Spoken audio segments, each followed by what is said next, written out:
Chapter की तरफ। देखो सुनो अभी अच्छे से ध्यान दो। मैंने अभी बताया कि एक तरफ होता है ऑक्सीडेशन, दूसरी तरफ होता है रिडक्शन। अब दोनों को मैं जोड़ देता हूं। हाँ, सबसे पहले तो ये याद रखो, ये याद रखो कि लेफ्ट साइड आपका कौन होता है, बोलो, लोन, LOAN। लेफ्ट साइड आपका होगा ऑक्सीडेशन, उसको हम बोलेंगे एनोड, जो कि हमारा होगा बच्चों निगेटिव चार्ज, जो कि हमारा होगा निगेटिव चार्ज। चलो क्लियर है बेटा। दूसरी बात बच्चों, दूसरी बात, अगर मैं राइट साइड की बात करूं, अगर मैं राइट साइड की बात करूं तो राइट साइड पे क्या होगा, बोलो, रिडक्शन होगा। अगर रिडक्शन होगा तो इसे हम बोलेंगे कैथोड। और अगर इसे कैथोड बोलेंगे तो बोलो यार, इस पे चार्ज कौन सा होगा, पॉजिटिव चार्ज होगा। फॉर एन इलेक्ट्रोकेमिकल सेल, मैं वापस से रिप्रेजेंट कर रहा हूं, फॉर एन इलेक्ट्रोकेमिकल सेल, किसके लिए, electrochemical cell, electrochemical cell, electrochemical cell के लिए बच्चों आपको याद रखना है ये दो चीजें। बच्चों लेफ्ट पे होगा ऑक्सीड, हमेशा ही ऑक्सीडेशन होगा, उसे हम एनोड कहेंगे, उस पे निगेटिव चार्ज होगा। राइट पे क्या होगा बच्चों, बच्चों राइट पे रिडक्शन होगा, उसे हमेशा ही कैथोड कहेंगे, उस पे हमेशा ही पॉजिटिव चार्ज होगा। अगर मैं बात कर रहा हूं किसकी, इलेक्ट्रोकेमिकल सेल की। चलो आगे बढ़ते हैं। अभी ये बहुत आसान चीजें थी कि लेफ्ट पे oxidation anode negative charge, right पे रिडक्शन कैथोड पॉजिटिव चार्ज। देखो हम आगे बढ़ते हैं अभी, ठीक है ना, देखना अच्छे से, सुनना एकदम अच्छे से, सुनना, मजा आ जाएगा। देखो एक सेकंड रुक जाओ, हाँ, ठीक है। देखो अब मैं दोनों को जोड़ देता हूं।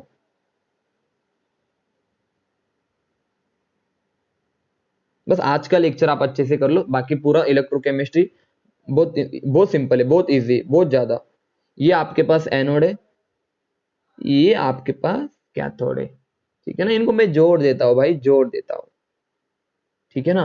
और यहाँ पे बल्ब है, बल्ब, जिंक है यहाँ पे बच्चों, जिंक है।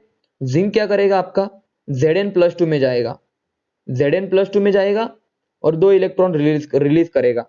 और सॉल्यूशन में कौन है आपका, सॉल्यूशन में सर जिंक सल्फेट था, यानी कि सर सॉल्यूशन में जिंक सल्फेट था, और ऊपर से कौन आ रहा है नीचे, ऊपर से Zn+2 नीचे आ रहा है। समझ में आया सभी को, यानी कि ये वाला Zn+2 ऊपर से नीचे आ रहा है, यानी कि सर ये वाली जो रॉड होगी ना, ये पतली हो जाएंगी, ये वाली रॉड आपकी थिन हो जाएंगी। तो आप लिख सकते हो कि आपकी एनोड एनोड वाली रॉड क्या हो जाएंगी, थोड़ी सी थिन हो जाएंगी।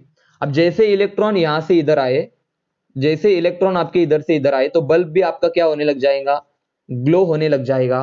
समझे, इलेक्ट्रॉन का फ्लो होता है ना तो बल्ब आपका ग्लो होता है। इलेक्ट्रॉन का जब फ्लो होता है ना तो बल्ब आपका क्या होता है। अरे भाई mike, mike mike mike off कर दो। देखो जब इलेक्ट्रॉन का फ्लो होता है ना बच्चों, इलेक्ट्रॉन का जब फ्लो होता है ना इधर से इधर, तब बल्ब आपका ग्लो होता है। अब जब बल्ब ग्लो हो गया तो देखो इलेक्ट्रॉन आए आए आए, कहाँ पे आए रे बच्चों, इलेक्ट्रॉन कैथोड पे आए, बच्चों इलेक्ट्रॉन आ गए कैथोड पे। और अगर इलेक्ट्रॉन कैथोड पे आ गए तो देखो अब Cr+2 आएगा सॉल्यूशन में से, बच्चों Cr+2 ऊपर की तरफ आएगा, ऊपर की तरफ आने के बाद दो इलेक्ट्रॉन खाएगा, और यहाँ पे रिएक्शन होगी Cr+2 electron gives copper solid. और अगर सॉलिड बना तो ये जो रॉड थी वो और थिक हो जाएंगी, ये वाली रॉड आपकी क्या हो जाएगी बच्चों, थिक हो जाएंगी, थिक। अब दो चीजें आपने पढ़ी सर जी, देखो होता क्या है, एक तरफ तो जो एनोड वाली रॉड थी ये आपकी थिन हो जाएंगी और ये आपकी थिक हो जाएगी। और देखो इधर वाले रिएक्शन आप सभी को समझ में आई, और इधर वाले रिएक्शन में आपकी सबको समझ में आई कि सर ये आपका ऑक्सीडेशन है, that is loss of electron, और ये आपका रिडक्शन है बच्चों, that is gain of electron. तो अब मुझे बताओ सभी को यहां तक की बात क्लियर है, और बल्ब कैसे ग्लो हुआ सबको समझ में आया। जैसे इलेक्ट्रॉन फ्लो हुए बल्ब में से तो आपका ये वाला बल्ब ग्लो हो जाएगा। यहां तक की बातें सभी को क्लियर है, जल्दी बताओ। एक साइड थिन हो जाएगा आपका एनोड, और कैथोड आपका थिक हो जाएगा। सभी को क्लियर है, वेरी गुड। अब देखो अगर सभी को क्लियर है तो अब देखो, क्योंकि अब आने वाला है सबसे इंपॉर्टेंट पार्ट इस रिएक्शन का। अब आने वाला है सबसे इंपॉर्टेंट पार्ट इस रिएक्शन का। देखो अच्छे से, इसको मैं रफ कर देता हूं, इसको मैं रफ कर देता हूं। देखो सर बल्ब तो ग्लो होना स्टार्ट हुआ, लेकिन एक प्रॉब्लम आई। प्रॉब्लम क्या थी? देखो प्रॉब्लम बता रहा हूं अब मैं आपको, और यही था, ये इसे ही पढ़ना है, इसके बाद सारे डाउट्स आपके क्लियर हो जाएंगे। देखो ऊपर से जिंक नीचे आ रहा था, ऊपर से जिंक +2 नीचे आ रहा था, और इस सॉल्यूशन के अंदर ऑलरेडी जिंक थे ना यार, ऑलरेडी जिंक +2 थे ना, सल्फेट भी थे ना यार बहुत सारे। लेकिन जैसे जैसे ऊपर से जिंक +2 आएगा, नीचे जिंक +2 की अमाउंट बहुत बढ़ जाएगा। समझ में आया सभी को? नीचे सॉल्यूशन में जिंक +2 बहुत बढ़ जाएगा यार। देखो ये ब्रेक हो के नीचे आ रहा है, तो नीचे सॉल्यूशन में कौन बढ़ा? सॉल्यूशन के अंदर कौन बढ़ेगा? सॉल्यूशन के अंदर बच्चों Zn+2 बहुत बढ़ जाएंगे। देखो Zn+2, Zn+2, Zn+2, और सल्फेट बेचारा कम, एकदम कम रह जाएगा। सल्फेट जितने थे उतने रहेंगे, लेकिन ऊपर से Zn+2 नीचे आ रहे हैं। केस नंबर 2, इधर के केस में देखो सर जी, नीचे वाला कॉपर +2 ऊपर जा रहा था, नीचे वाला कॉपर +2 ऊपर जा रहा था, यानी कि यहाँ क्या हुआ? यहाँ तो कॉपर +2 कम हो गए, लेकिन यहाँ पे कौन बढ़ा? जल्दी बताओ। यहाँ पे बढ़ गए सल्फेट, यहाँ पे बढ़ गए आपके सल्फेट, क्योंकि जितने भी कॉपर +2 थे सारे ऊपर चले गए। अब मुझे बताओ सॉल्यूशन नंबर 2 में कौन ज्यादा है आपका? सॉल्यूशन नंबर 2 में सल्फेट ज्यादा है। सॉल्यूशन नंबर 2 में सल्फेट का कॉन्सेंट्रेशन बढ़ जाएगा, और सॉल्यूशन नंबर 1 में जिंक +2 का कॉन्सेंट्रेशन बढ़ जाएगा। मुझे बताओ यहां तक की बातें क्लियर है? बोलो जल्दी, जल्दी बताओ। आपको चीजें समझ में आई कि एक साइड पे Zn+2 बढ़ जाएगा, वेरी गुड, और दूसरे साइड में आपका कौन बढ़ जाएगा? सल्फेट बढ़ जाएगा। अब कहानी में आएगा ट्विस्ट बच्चों, अब कहानी में आएगा ट्विस्ट। अब होगा क्या आपको मैं बता दूं, सुनना अच्छे से। आपको मैं एक चीज बता दूं, मान लो 2 बीकर है आपके पास, एक बीकर में Zn+2 बहुत ज्यादा है, Zn+2, Zn+2, और ये सल्फेट बहुत कम है। दूसरे केस में कॉपर +2 बहुत कम है और सल्फेट ज्यादा है, सल्फेट ज्यादा है, सॉरी सल्फेट बनाना है इसको, नीचे सल्फेट ज्यादा है। देखो सल्फेट सल्फेट सल्फेट। अब क्वेश्चन आता है सर, ऊपर से अगर Zn+2 आया तो नीचे नहीं आ पाएगा सर, क्योंकि देखो ना रिपल्शन होगा प्लस प्लस में, इनमें रिपल्शन होगा, नीचे नहीं आ पाएगा सर।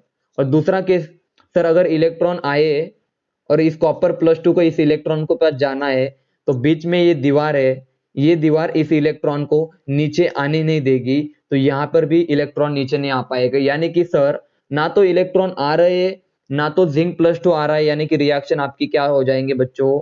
बोलो जल्दी। रिएक्शन आपकी थोड़ी देर बाद क्या हो जाएंगी? स्टॉप हो जाएंगी।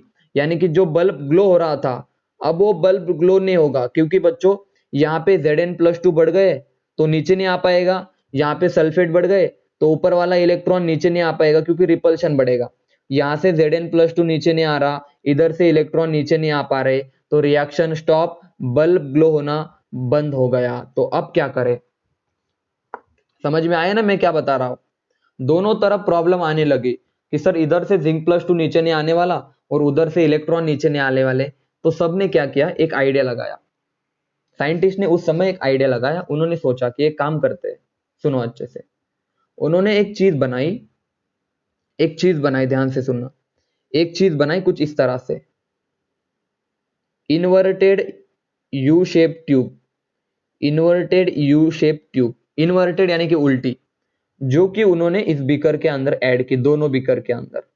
और इसके अंदर उन्होंने सॉल्ट भरा, मतलब इसके अंदर उन्होंने अगर अगर जेल के साथ सब छोड़ दो, इन्होंने इसके अंदर सॉल्ट भरा। क्या भरा बच्चों?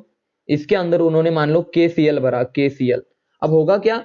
मान लो इधर जिंक +2 की अमाउंट बढ़ गई, तो इसके अंदर से क्लोरीन आएगा, Cl- आ जाएंगे, और मान लो इधर सल्फेट बढ़ गए, सल्फेट, सल्फेट बढ़ गए बच्चों, तो यहां से आएगा प्लस चार्ज, प्लस आएंगे और इसको बैलेंस कर देंगे। और इधर अगर प्लस बढ़ गया तो इधर से माइनस आएगा, यानी कि इसको बोला जाता है बच्चों सॉल्ट ब्रिज। सॉल्ट ब्रिज ने क्या किया? सॉल्ट ब्रिज ने क्या किया बच्चों? जैसे ही हमने सॉल्ट ब्रिज यूज किया, इधर वाले निगेटिव पॉजिटिव से न्यूट्रल हो गए, और इधर वाले पॉजिटिव इस वाले के निगेटिव से न्यूट्रल हो गए। सभी को समझ में आया मैं क्या बताया? बोलो, मैंने क्या बोला सबको समझ में आया? एक और एग्जांपल देखो, एक और एग्जांपल देखो, एक और एग्जांपल समझो। यहाँ पे जिंक +2 है और यहाँ पे सल्फेट ज्यादा है, सल्फेट। तो इसको क्या चाहिए? पॉजिटिव चाहिए, इसको निगेटिव चाहिए, तो मान लो KNO3 यूज किया मैंने, NO3- K+। तो NO3 सॉल्ट ब्रिज के अंदर का NO3 जो आयन था, आयन, ये वाला आयन इधर आ जाएगा जिंक +2 के पास, इसको खुश कर देगा, और ये वाला K+ इस सल्फेट के पास आ जाएगा, इसको खुश कर देगा। यानी कि सर न्यूट्रलिटी मेंटेन हो गई। क्या हो गई बच्चों? न्यूट्रलिटी मेंटेन, इलेक्ट्रो न्यूट्रलिटी क्या हो गई बच्चों? मेंटेन हो गई। यानी कि इधर वाले पॉजिटिव भी अब नहीं बन पाएंगे, इधर वाले नेगेटिव भी नहीं बन पाएंगे, और आपकी रिएक्शन कंटिन्यू चलते रहेंगी। तो क्या सभी बच्चों को सॉल्ट ब्रिज का फंक्शन समझ में आया? बोलो, सभी बच्चों को सॉल्ट ब्रिज का फंक्शन समझ में आया? यस और नो, जल्दी से बताओ सब। सॉल्ट ब्रिज हमने क्यों यूज किया? वेरी गुड, क्योंकि देखो पॉजिटिव नेगेटिव को बैलेंस करना था। अब मैं इस सेल का नाम देता हूं, देखो अब मैं इस सेल का नाम देता हूं, ध्यान से सुनना। एक साइंटिस्ट था गैल्वेनिक, क्या नाम था? गैल्वा, उस गैल्वा वगैरह था उसका, गैल्वेनिक, और दूसरा था वोल्टा, उसको बोलता है वोल्टाइक सेल। देखो दो, इसको ये जो सेल बनाऊंगा मैं, वोल्टाइक या गैल्वेनिक सेल। अब इसके बारे में आपको क्या पूछा जा सकता है? सबसे पहले तो आपको ये पूछेंगे दिखता कैसे, तो आप बोलोगे सर सिंपल है, एक तरफ जिंक एक तरफ कॉपर, दोनों को जोड़ दो, इसमें जिंक सल्फेट कॉपर सल्फेट, और बीच में आ जाएगा सॉल्ट ब्रिज, बीच में आ जाएगा सॉल्ट ब्रिज। अब देखो मान लो एनोड की अगर बात करो बच्चों, देखो अब मैं रिएक्शन लिखने जा रहा हूं अभी, देखो ध्यान से।